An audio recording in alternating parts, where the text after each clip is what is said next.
Mas antes da gente ir, por exemplo, é bom a gente observar que a gente começou resolvendo as separáveis, né? Separáveis tem que ser de primeira ordem para ser separável, beleza? Mas nem toda de primeira ordem é separável, tá?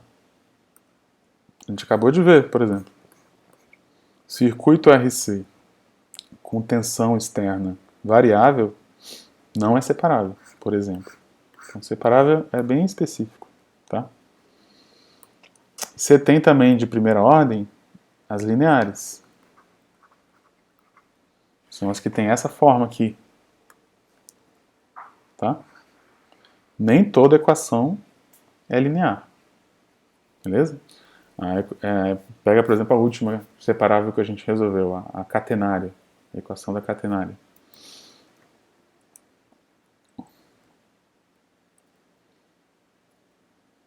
Foi essa daqui, né? É uma equação de primeira ordem para Z, mas ela é linear. Lembra que para ser linear tem que estar nessa forma, né? O máximo que eu posso fazer com as funções incógnitas é multiplicar por funções conhecidas. Aqui minha função incógnita ao quadrado já não é linear. Ainda você tem essa raiz ainda para piorar essas coisas. Então, nem toda equação de primeira ordem é linear. Essa daqui é bem não linear. Beleza? A equação do crescimento logístico que a gente viu também não é linear. Tá? Então nem toda equação é linear. Só que uma separável pode ser linear e uma linear pode ser separável. Como, por exemplo, né, de novo, circuito RC, se a tensão externa é constante, é separável. É a mesma equação da queda livre com atrito. Tá? Então, nem toda equação, no universo das equações de primeira ordem, você tem as separáveis e as lineares, e pode ser separável e linear ao mesmo tempo, e pode não ser. Tá? Quando for separável e linear ao mesmo tempo, a princípio você pode usar qualquer um dos métodos para resolver, né? Separação de variáveis ou fator integrante. Fator integrante é muito mais rápido. Né? Fator integrante, você não precisa achar solução de equilíbrio, não precisa integrar e depois isolar. É bem mais imediato. Então, eu recomendo, quando for separável e linear, fazer por fator integrante. Beleza? Ou por aquela fórmula que estava aqui. Vamos fazer alguns exemplos. Então, pessoal, vamos resolver umas EDOs lineares com esse método de fator integrante. No livro tem vários exemplos de EDOs lineares. E no livro ele resolve com aquela fórmula. Tá? Então, quem preferir usar aquela fórmula, dá uma olhada no livro. Eu vou fazer pelo método de fator integrante. Que dá a mesma coisa, né? O mesmo resultado. Inclusive, se você tem uma EDO que é ao mesmo tempo separável e linear, você resolver por separação de variáveis e resolver por fator integrante, tem que dar a mesma coisa. Tá? É importante vocês saberem resolver pelos dois jeitos. Mas eu quero mostrar agora para vocês que o método de fator integrante ele é bem mais simples que o método de separação de variáveis. Tá? Claro, quando ele se aplica. Então eu vou começar com essas duas que a gente já resolveu por separação de variáveis, aquela y' igual a y,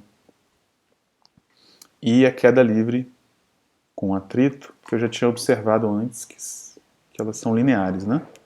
Vamos resolver ela por essa aqui, y' igual a y, resolver por separação de variáveis dá esse trabalho todo, né? Como é que eu resolvo ela por fator integrante? Primeiro passo é eu perceber que ela é linear. Fator integrante é só para equação linear, tá? Então, perceber que ela é linear é, por exemplo, você identificar os coeficientes. Quais são os coeficientes? Vamos escrever assim. passa o y para cá.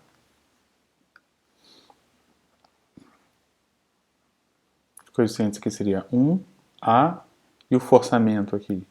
O forçamento é 0.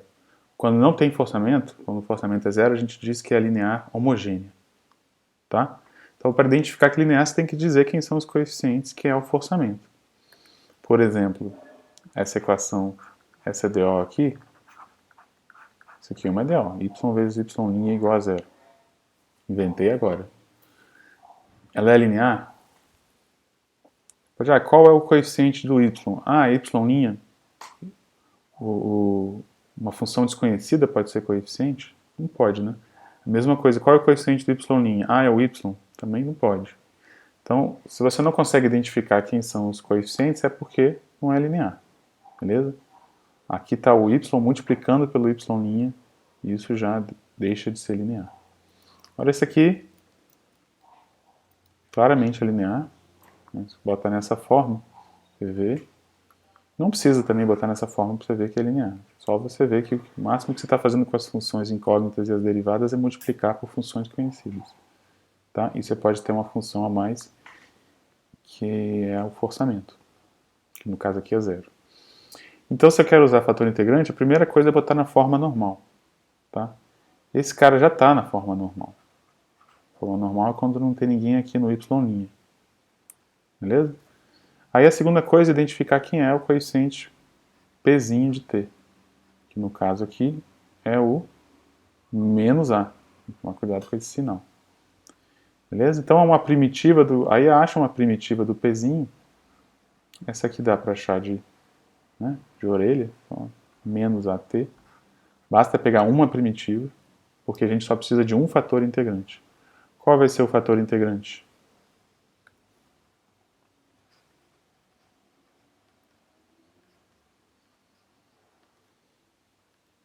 Exponencial de menos AT. Tá? Qual é a mágica do fator integrante? Quando eu pego a equação e multiplico os dois lados pelo fator integrante, esse lado vira a derivada de um produto. Vira E elevado a menos AT vezes Y. Tá? E aqui é E elevado a menos AT vezes 0, que é 0.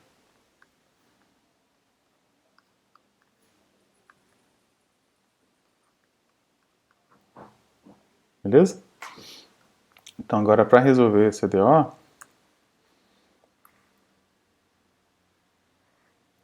basta eu integrar. Seguir.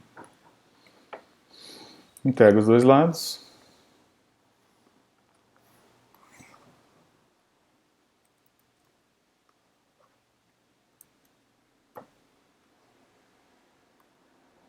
O lado esquerdo fica sem derivada, parece uma constante arbitrária, mas eu estou integrando uma igualdade, então a constante arbitrária vai aparecer do lado de cá.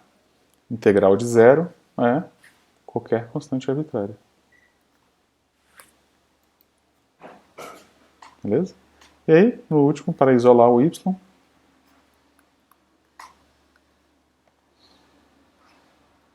multiplica divide por essa exponencial, né? Vou multiplicar por isso aqui.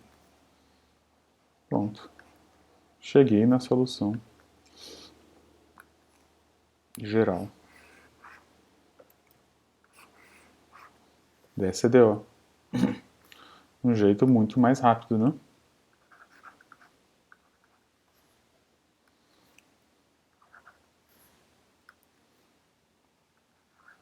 Beleza? Então essa DO, pessoal, é uma DO que vocês têm que dominar bem, tem que saber que a solução geral disso é isso, tem que saber deduzir, tá? E você percebe que por fator integrante é muito mais rápido, né? Isso acontece pelo fato desse aqui ser linear. Agora vamos fazer a queda livre. Queda livre com atrito. Fazer com fator integrante também, para ver que também é bem mais rápido. Então a primeira coisa é perceber, é linear? Aí, ó, Né? O que eu faço com as funções incógnitas, no máximo, é multiplicar por coisas conhecidas. Aí tem que identificar quem é o pezinho, aí você tem que tomar um pouco de cuidado. Para identificar quem é o pezinho, escreve daquela forma, põe tudo que tem a ver com V de um lado, deixa o forçamento pro lado de lá, tá? O que tem a ver com V? Aqui é 1, aqui é menos C, passa pro lado de cá, fica mais C, e o forçamento aqui vai ser menos G. Beleza? Então aí você percebe que o pezinho é C. Então, de novo, uma primitiva do pezinho vai ser fácil achar. Só bater no olho. CT. Só precisa de uma primitiva. Na lista de exercícios dessa semana, tem vários exercícios de equações lineares, e aí tem casos que você achar essa primitiva do pezinho dá mais trabalho. Tem casos que você realmente tem que fazer a integral, usar técnicas de integração, beleza? Mas você tem que lembrar sempre que no final dos contos o que você quer é uma primitiva. Por quê? Porque você quer um fator integrante. O fator integrante então vai ser E elevado a CT. Beleza? E aí, qual a mágica do fator integrante? É que ele pega seu EDO, se eu multiplico os dois lados por ele, você sabe que automaticamente o lado esquerdo vira a derivada de um produto.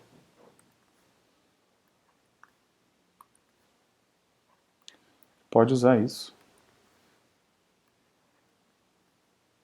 sem pestanejar. Tá?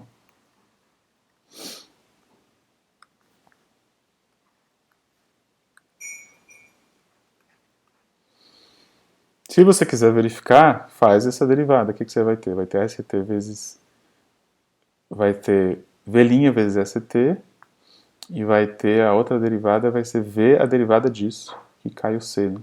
Então vai ser C vezes V vezes a exponencial. Tá certo. Aí você pode usar direto. O efeito do fator integrante é esse. Você multiplica os dois lados da EDO por ele, o lado esquerdo vira a derivada de um produto. E aí chegou aqui, pronto. Para resolver é só integrar.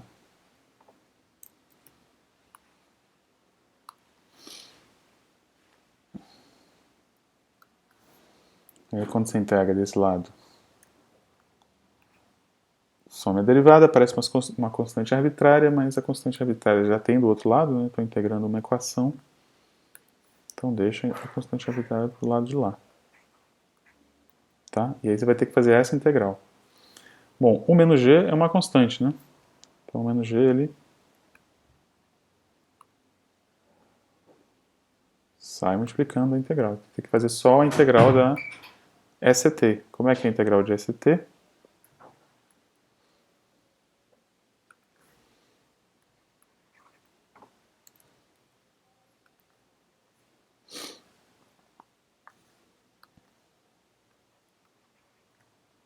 É 1 sobre C integral de ST.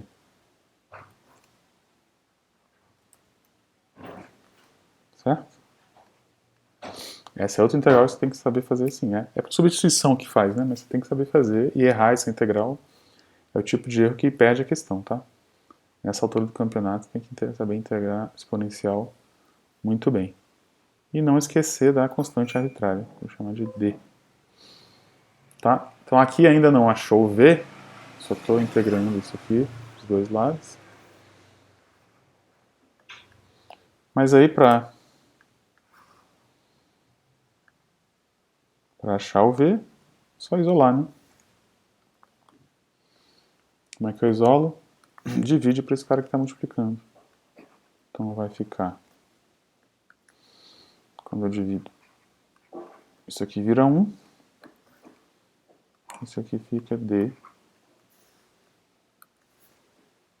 vezes E elevado a CT. Beleza? Deixa eu botar a constante arbitrária de outra cor. Eu quero observar um negócio agora.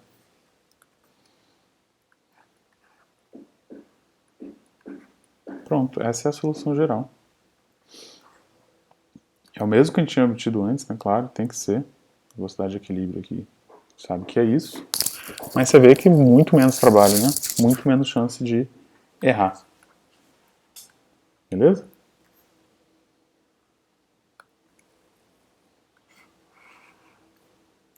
Qual foi a cor que eu usei? Azul.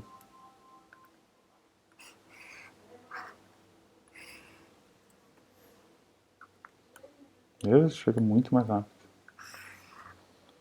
Aí uma coisa sobre constante arbitrária, só para a gente ficar no mesmo pé, que um erro que eu vejo às vezes acontecendo. Aparece uma constante arbitrária aqui, se tivesse outra constante arbitrária aqui, eu posso acumular aqui, né? Agora, uma coisa que eu às vezes vejo acontecendo, a pessoa fala assim, tem uma constante arbitrária, D, multiplico por SCT, na verdade é menos CT, né, quando eu divido por isso aqui. Isso aqui eu posso chamar de uma outra constante arbitrária? Sei lá,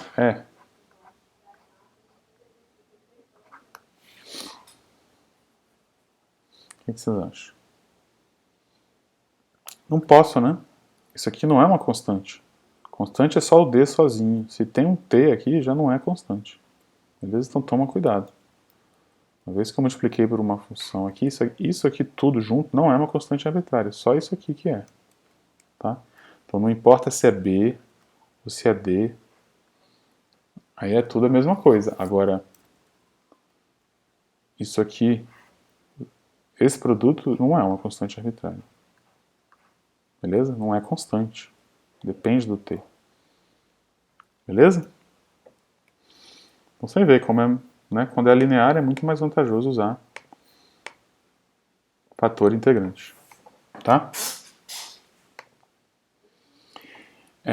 Na lista de exercícios da semana tem outras equações lineares para vocês resolverem. E vocês podem resolver por fator integrante ou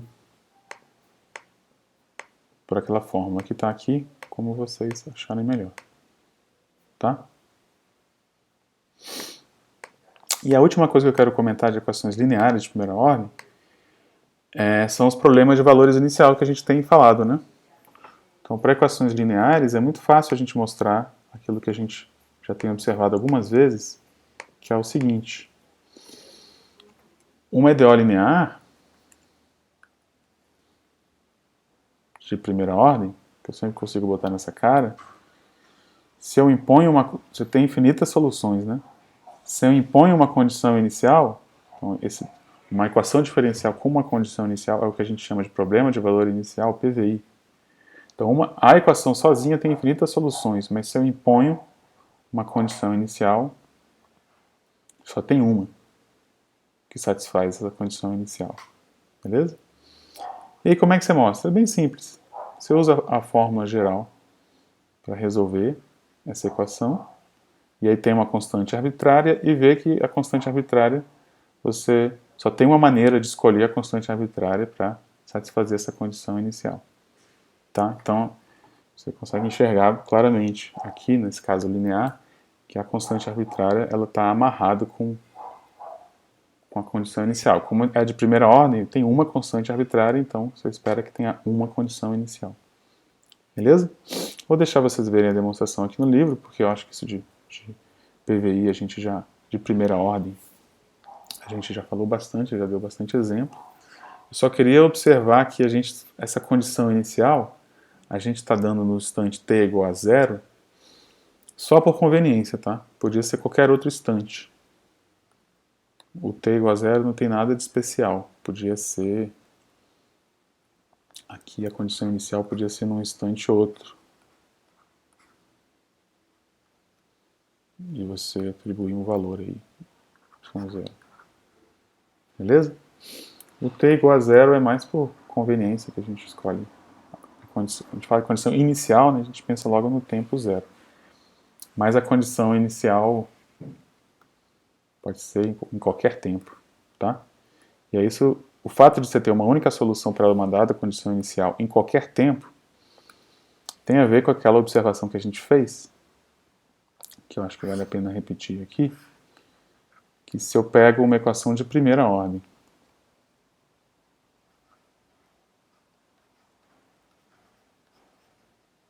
Tá? Aqui o tempo. E aqui o y. Esboço minhas soluções. Então, no t igual a zero, então aqui vai ser o valor da minha solução no t igual a zero. Então, das infinitas soluções, quantas tenham dado o valor no instante t igual a zero? Só uma. Para outra condição inicial, você vai ter uma outra solução. E assim em diante. E aí é que a gente tinha observado, né? Essas soluções com condições iniciais diferentes, elas podem se cruzar? Não podem, né? Se eu tenho uma solução que começa aqui e que o gráfico cruza esse daqui, então são duas soluções da mesma EDO que nesse instante t0 as duas teriam a mesma condição inicial, mas se tem a mesma condição inicial, por esse resultado aqui, só tem uma única solução dada uma certa condição inicial, elas iam ser a mesma sempre. Então, na verdade, só tem um jeito de cruzar, sendo idênticas. Beleza? Então, se você vai desenhar equações de primeira ordem, tem essa coisa bacana, que se você vai desenhar as soluções, elas não cruzam. Então, se eu tenho uma solução de equilíbrio, as outras não podem passar dela. Se eu tenho outra solução de equilíbrio, são os constantes, né? As outras soluções intermediárias têm que ficar aqui dentro. Tá? Então isso é uma coisa que ajuda bastante na análise de... quando você vai analisar todas as soluções de uma EDO de primeira ordem. Beleza? Isso é consequência da unicidade de solução do PVI, que a gente chama. Então, esse tipo de coisa aqui é proibida, não pode acontecer no esboço das soluções, das curvas de solução. Beleza? Então, beleza, pessoal. Bom estudo. Dominem bem aí as equações de primeira ordem, porque semana que vem a gente vai entrar nas equações de segunda ordem e a gente vai precisar ter um bom domínio das de primeira ordem. Porque as de primeira ordem, de uma maneira ou de outra, se acaba reduzindo para o cálculo 1, né? Você não consegue integrar dos dois lados, como a gente fazia no cálculo 1, mas você consegue dar uma mexida, dar uma adaptada, dependendo da cara dela, se ela é linear, se ela é separável. Se ela é linear, você faz de um jeito, se ela é separável, você faz de outro, mas você consegue cair numa situação que você entrega dos dois lados e tá resolvido. Beleza? De segunda ordem em diante, a gente vai ver que a coisa muda drasticamente. Não tem como fazer isso. Porque você vai ter muitas derivadas para poder fazer isso. E o bacana de segunda ordem é que tudo que aparece... A primeira ordem é muito especial. Essa coisa de separação de variáveis, essa coisa de fator integrante é muito particular de primeira ordem. Não funciona nas ordens superiores. Agora, em segunda ordem, que vai ser a grande novidade, posso dizer que as equações diferenciais, o curso de equações diferenciais realmente começa no de segunda ordem. A gente vai se apoiar muito no que a gente sabe de primeira ordem, mas vai aparecer muita novidade em segunda ordem, e as novidades que aparecerem em segunda ordem vão ser muito próximas das que vão aparecer em terceira, em quarta, quinta e enésima ordem. Então o caso paradigmático mesmo é de segunda ordem. Beleza? De segunda ordem em diante a gente vai focar principalmente nas lineares. Vai aparecer uma não linear ou outra, mas vai ser principalmente as lineares. Mas o fundamento, o resultado fundamental que a gente vai precisar para saber lidar com as equações de primeira ordem, de segunda ordem, é um resultado que vai precisar de saber bem as equações de primeira. Beleza? A gente vai ver isso. É a fórmula de Abel, que é a chave para você entender as equações de segunda, terceira, enésima ordem. Mas de primeira ordem é bem especial, então é bom a gente saber essas coisas, dominá-las muito bem. Tá bom? Bom estudo, pessoal.